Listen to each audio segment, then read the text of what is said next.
When I was reading the book, it really struck me that like some of the thinking about it, like the idea that a customer could say yes Yeah. and then still not go forward. I Yeah. mean, that's the worst thing that could possibly happen to a Oh, salesperson, you it's know? so painful. I mean, you put yourself in the shoes of any salesperson out there, and to think about, I mean, that is the definition of a head fake, right? Your customer says they're bought in, they do a pilot with you or proof of concept, they check with your reference customers, they, do all the machinations with legal and procurement and finance, and you sharpen the ROI calculus, all this stuff, and then they don't do anything. And it just, the real bummer of it is it often happens.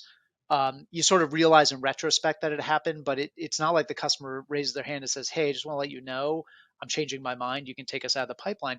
What ends up happening is they slowly start to disengage, or as my kids would say, they ghost us, right? They start to, they go radio silence. They start responding more intermittently to our emails, and when they respond, they're like the responses get smaller and smaller and curter, right? And then eventually the customer's kind of gone dark, and you don't know why, and your sales manager says, "We got to stop spending time and money on this. This is a garbage truck. We got to, mark it as closed, but you mark it as closed, lost, no decision, because you don't know why." Yeah. It is so frustrating.